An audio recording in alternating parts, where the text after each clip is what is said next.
Ever wonder which bikes were too wild for the U.S.? These 13 motorcycles broke barriers, but they didn't last. Watch closely, because number 1 is a ride that was made for rebels like you, but got taken off the streets before it could roar. Number 13, Yamaha R6. Speed and style were never the problem. Control was. The R6 quickly became one of the most desired sport bikes on American roads, but its aggressive nature and high revving performance made it unsuitable for many inexperienced riders. In several states, especially California, licensing regulations now restrict new motorcyclists from legally riding the R6. It was not banned at the federal level, but state-level limitations and insurance blacklists made it practically unavailable to thousands of would-be owners. The R6 produced 117 horsepower from a 600 cubic centimeter inline-4 engine, delivering 45 pound-feet of torque. It came equipped with dual front disc brakes with radial mount calipers, a single rear disc, and a fully adjustable inverted front fork with a piggyback rear monoshock. Wet weight was 419 pounds, with a seat height of 33.5 inches. When last sold new in the United States, the R6 had a starting price of $12,199. Its sharp throttle response and sky-high redline, over 16,000 revolutions per minute, made it a machine that demanded absolute precision from its rider. That thrill came with a cost. Statistics showed a significant number of novice rider crashes, prompting some training courses and insurance providers to flag the model entirely. Even though it has since been replaced by the R7 in Yamaha's current lineup, the R6 remains a high-performance icon and a cautionary tale. Some bikes bend rules. This next one shattered them at full throttle. If one of these bikes brings back memories or sparks a little fire, hit that like button and drop a comment below. Which band ride would you bring back if you had one more chance to ride it? Number 12, Harley-Davidson MT500. Designed for the battlefield but never adapted for the boulevard, this rugged dual sport machine was never street legal in the United States. Built for NATO forces and military deployment, it prioritized durability and simplicity over rider comfort or emissions compliance. With its no-nonsense look and kickstart-only setup, the MT500 caught the attention of a few American riders, only to hit a wall when it came to legal registration. The absence of key road safety features and environmental certifications meant it was banned from public use across the country. The MT500 produced 27 horsepower from a 494 cubic centimeter single-cylinder engine with 29 pound-feet of torque. It came with a single front disc brake and a single rear disc brake, paired with long-travel conventional telescopic front forks and a rear monoshock suspension. Dry weight was 378 pounds, with a seat height of 36 inches. When sold overseas or for military surplus, the starting price was typically around $5,800. The military-focused setup included rifle mounts, luggage racks, and blackout lighting, but lacked electric start, adequate emissions control, or modern braking systems like anti-lock braking. While it could survive a war zone, it failed every measure of civilian compliance. The Environmental Protection Agency and Department of Transportation blocked any attempt at certification, and even now, privately imported units are often refused road plates by state departments of motor vehicles. Its utilitarian charm still resonates with collectors and veterans who served alongside the machine, but for the average rider looking to take it beyond their property line, the road ends at the registration office. If that one was explosive, the next machine was a ticking time bomb in disguise. We picked out the gear that actually works: helmets, gloves, tools, and more. Find it all in the description below and ride smarter.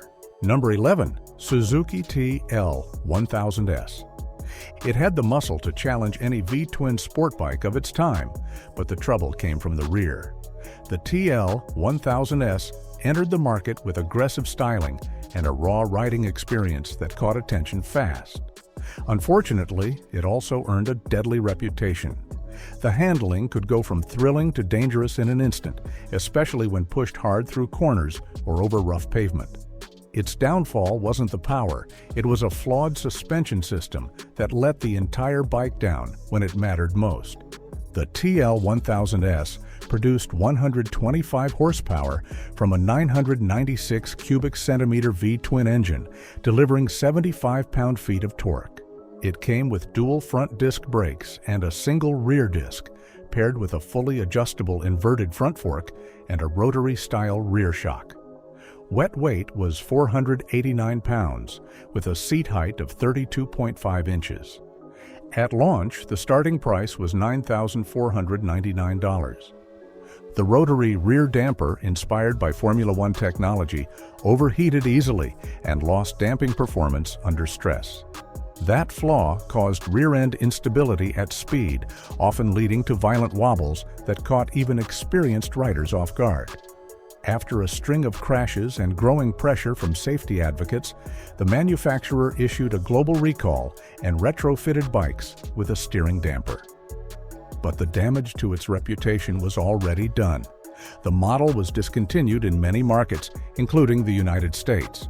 For those who rode it, the TL1000S was unforgettable, for better or worse. It reminded riders that high horsepower without controlled handling can turn any road into a risk. Now let's shift gears into a bike that looked futuristic until the regulators pulled the plug.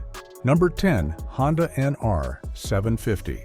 There are motorcycles built for performance, and then there are machines engineered to prove a point. This one did both, at a price and complexity that kept it out of reach for most riders and off the roads of the United States entirely. The NR 750 was designed as a technological showcase, loaded with innovations that had never been seen before. But despite its beauty and pedigree, it never met the standards required for legal street use in America. The NR 750 produced 125 horsepower from a 747 cubic centimeter V4 engine, delivering 49 pound-feet of torque. It featured dual front disc brakes and a single rear disc brake, with fully adjustable upside-down front forks and a single-sided rear swing arm with a rising rate shock. Wet weight was 489 pounds, with a seat height of 31.1 inches. When sold in overseas markets, its starting price was approximately $65,000. The standout feature was its oval piston design, an engineering marvel intended to mimic a V8's combustion characteristics in a V4 layout. Combined with titanium internals and carbon fiber bodywork, it looked like a futuristic superbike and rode like a finely tuned race machine. But the complexity of its engine, combined with emissions and noise output, meant it was never certified for public road use by the Department of Transportation or the Environmental Protection Agency. Today, a handful exist in the United States through show and display exemptions, but they cannot be registered for street riding. For collectors, it remains a unicorn, impossibly rare and entirely impractical. That was innovation gone too far. This next ride? Pure chaos on two wheels. Number 9. Kawasaki H2 Mach. It was built for straight-line domination, and it delivered that with reckless force. When this machine hit the market in the early 1970s, it quickly earned a reputation for wild acceleration and equally wild handling. The combination was thrilling for seasoned riders, but downright hazardous for the unprepared. As emissions regulations tightened and high-speed crash statistics mounted, this two-stroke heavyweight disappeared from American dealerships, banned not by one agency, but by a mix of regulation, insurance refusal, and public safety concern. The H2 Mach produced 74 horsepower from a 743 cubic centimeter two-stroke triple engine with 57 pound-feet of torque. It used a single front disc brake and a rear drum brake with telescopic front forks and dual rear shocks. Wet weight came in at 450 pounds, with a seat height of 31.7 inches. When new, the starting price was $1,495. The power band hit like a hammer, especially once the engine climbed into its higher revolutions. That might sound thrilling, but the brakes couldn't keep up, and the steel frame flexed under stress. Riders called it the Widowmaker for good reason. High side crashes, tank slappers, and poor cornering stability made it a dangerous machine in the wrong hands. As environmental standards evolved, its two-stroke exhaust output made it an easy target. By the mid-70s, it was no longer legal to sell new units in the United States, and the model was discontinued soon after. Today, the H2 Mach lives on in legend as a high-octane outlaw. It stands as a clear example that raw horsepower alone can be more of a liability than an asset. If speed was the enemy, the next bike became public enemy number one. Number 8. Harley-Davidson FXS-TSSE3. Every rider expects a certain level of reliability from a factory custom. This one fell short in a way that put real lives at risk. Released as part of the custom vehicle operations lineup, the FXS-TSSE3 looked like the ultimate statement piece. Chrome-heavy, low-slung, and packed with factory performance upgrades. But under that polish was a design flaw serious enough to prompt a federal recall and dealership-level resale restrictions in multiple states. The FXS-TSSE3 produced 91 horsepower from a 110 cubic centimeter air-cooled V-twin engine with 110 pound-feet of torque.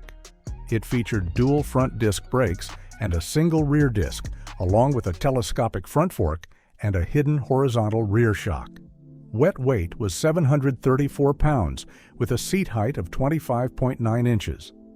When new, the starting price was $25,999. The issue centered on the front fork assembly. Improper welds and faulty components led to a risk of cracking under braking pressure, especially during panic stops or hard cornering. That meant riders could lose front-end stability without warning. The National Highway Traffic Safety Administration issued a formal recall, and certain state motor vehicle departments required proof of completed repairs before permitting resale. Riders who ignored the recall faced real danger on the road. Despite the visual appeal and badge prestige, this model became a reminder that custom styling must be backed by tested, proven engineering. For owners, the fix came in time. For the reputation of the custom vehicle operations brand, the impact lasted longer. From outlaw performance to band beauty, this next machine had both, and still got axed. Number 7. BMW HP4 Race. Some machines are born for the racetrack and never intended to meet traffic lights. This one pushed that idea to the limit. Built as a factory track weapon, the HP4 Race was never legal for street use in the United States. With no headlight, no turn signals, and zero emissions compliance, it was designed to do one thing: dominate at speed. And while it did that exceptionally well, federal authorities made sure this motorcycle never reached American roads. The HP4 Race produced 215 horsepower from a 999 cubic centimeter inline-4 engine with 88 pound-feet of torque. It was equipped with dual front carbon ceramic disc brakes and a single rear disc brake, supported by an Öhlins fully adjustable front fork and rear TTX monoshock.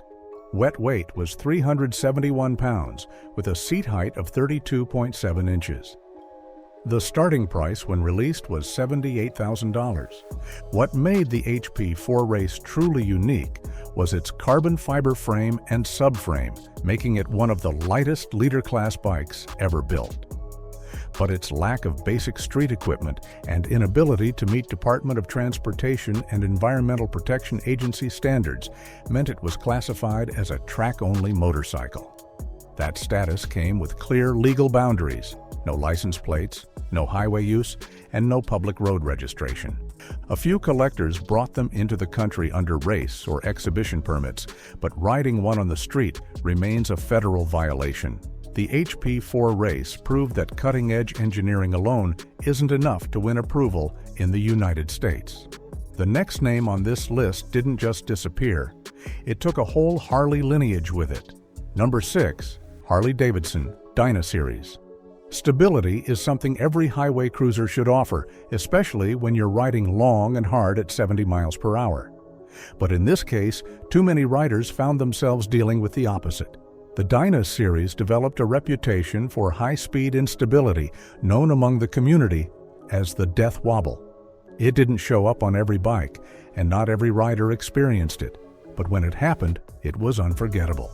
The root of the problem came from a mounting design that allowed too much flex under load, especially at the rear. The Dyna produced between 68 and 85 horsepower, depending on the model year and trim, powered by either a 131 cubic centimeter V-twin engine with torque figures ranging from 84 to 115 pound-feet. Most models featured dual front disc brakes and a single rear disc with conventional front forks and twin coil-over rear shocks. Wet weight ranged from 638 to 714 pounds, with seat heights between 26.5 and 28 inches. Starting prices ranged from $12,999 to $17,499. The issue stemmed from Harley-Davidson's decision to mount the swing arm through the transmission case instead of the frame. Combined with rubber-mounted engines and softer bushings, the drivetrain could shift slightly at speed, creating instability in curves or under throttle. The company issued technical service bulletins and minor adjustments, but no full recall. Some insurers flagged specific models, and performance shops created aftermarket stabilizers to reduce the risk. Despite the controversy, the Dyna earned a cult following and remained in production for over 2 decades. You've heard of superbikes. This one scared the industry stiff. Number 5. Kawasaki ZX 10R.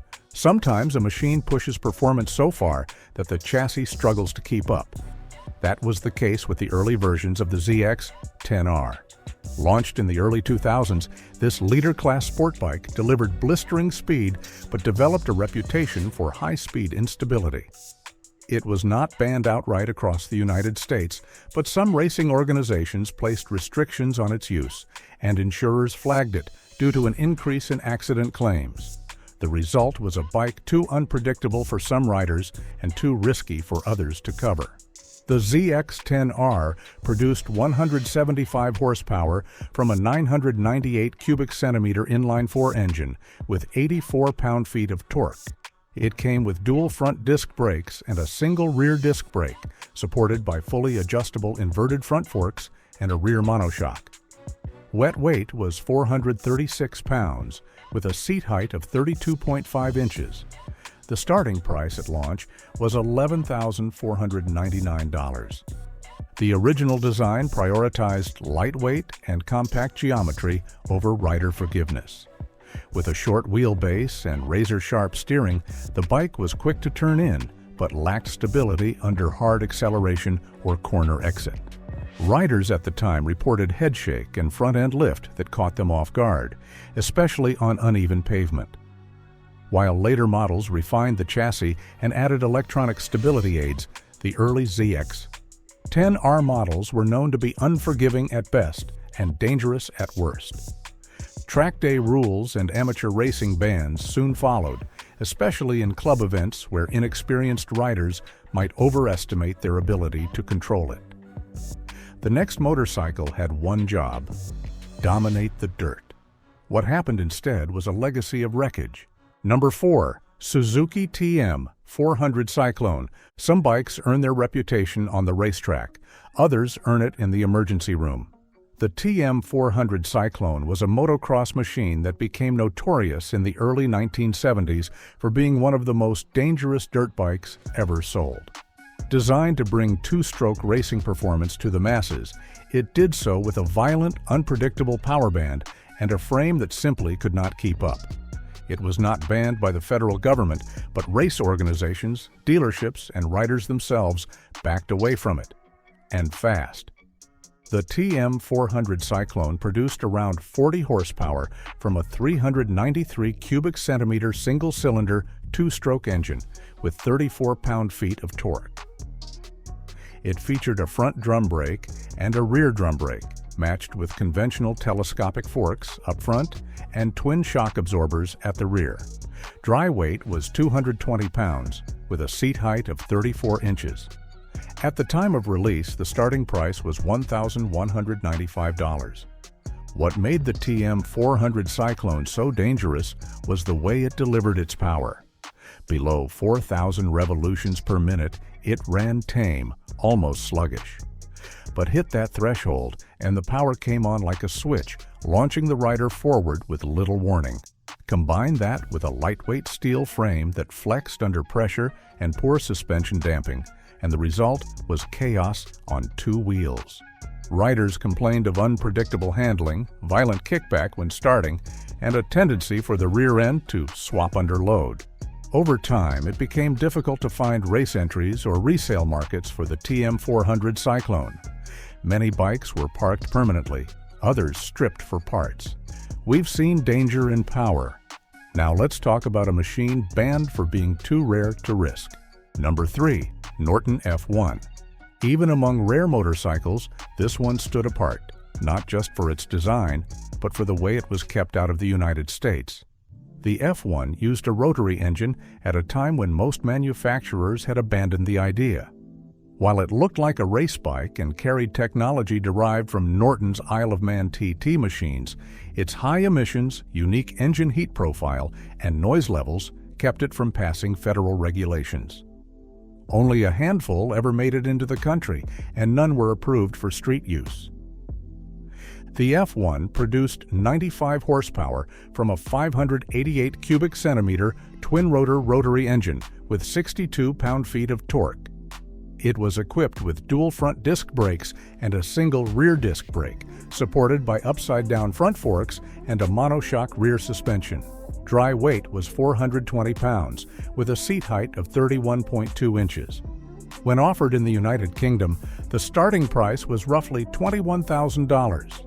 The F1's unique engine design offered smooth power delivery and excellent top-end performance, but it came with trade-offs. The rotary configuration ran hot and dirty by modern emissions standards, and the exhaust note exceeded noise limits in several regions.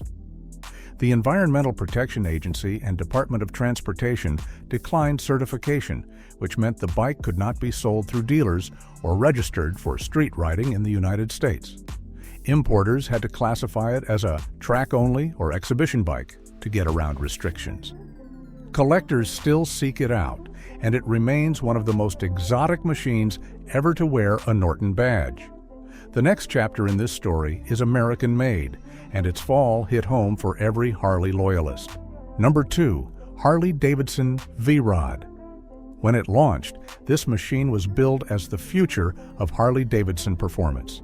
It looked nothing like a traditional cruiser and rode even further from the company's roots. The V-Rod was fast, low, and liquid-cooled, but it was also burdened by a complex braking system that led to real-world failures. Between safety recalls, lawsuits, and one fatal court case that made national headlines, the V-Rod became a cautionary tale for what can happen when new technology outpaces proven engineering. The V-Rod produced 125 horsepower from a 1,252 cubic centimeter revolution 5-twin engine with 85 pound-feet of torque. It featured dual front disc brakes and a single rear disc brake, paired with inverted front forks and twin rear shocks. Wet weight came in at 670 pounds, with a seat height of 26.7 inches. The starting price for most production years was around $16,499. The trouble began with the anti-lock braking system.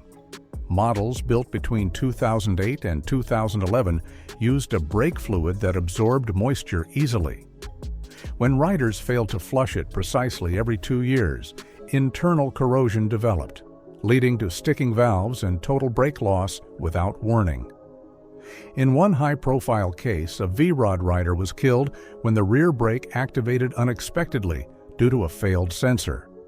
A jury awarded $287 million in damages, setting a new legal standard for post-recall manufacturer responsibility. Although loved for its drag strip attitude and unique design, the V-Rod became too risky for many dealers and insurers. And finally, the most infamous banned bike of them all: fast, affordable, and wiped out without warning. If this countdown hit home, make sure you subscribe. We've got more stories built for real riders, Machines that roared, rebelled, and got silenced. You won't want to miss what's coming next. Ride with us and stay tuned. Number 1. Suzuki GSX-R 1000. It was built for the track but unleashed on the street, and for a while, that was enough. The GSX-R 1000 became one of the most iconic sport bikes in American history, blending blistering speed with unmistakable presence. But that performance came at a cost. By the late 2010s, emissions regulations, noise laws, and insurance risk categories began tightening around the GSX-R 1000. It wasn't banned in one sweeping move, but rather chipped away by state restrictions, manufacturer withdrawals, and tightening federal standards. The GSX-R 1000 produced 182 horsepower from a 999 cubic centimeter inline-4 engine with 86 pound-feet of torque. It came equipped with dual front disc brakes and a single rear disc brake, with Showa balance-free front forks and a Showa balance-free rear cushion. Wet weight measured 458 pounds, with a seat height of 32.5 inches. Starting price for the final street-legal version was $15,799. While the GSX-R 1000 earned respect from riders and racers alike, it began to fall out of step with evolving safety and emissions standards. California's Air Resources Board added layers of regulation, while insurance companies raised rates or denied coverage altogether for riders under 25. Add to that a slowing U.S. sport bike market and the bike's aggressive styling, and Suzuki quietly pulled the plug on stateside sales in the early 2020s. Today, the GSX-R 1000 continues overseas, but in the U.S., it exists only in used listings and track-only builds. It was the people's superbike, fast, affordable, and absolutely unforgiving. But in the end, it couldn't outrun government rules, environmental targets, and changing rider habits. That's why this beloved machine finishes our list as the most iconic banned motorcycle in the United States. Some of these bikes broke speed records, others broke the rules. But one thing's clear, they all left a mark deep enough to get banned. If any of these rides made you nod, shake your head, or miss the open road just a little more, then you're the kind of rider this channel was built for. Hit that subscribe button and ride with us through the legends, the losses, and the machines they couldn't let survive. Share this with someone who still talks about their first V-twin. And remember, freedom doesn't idle.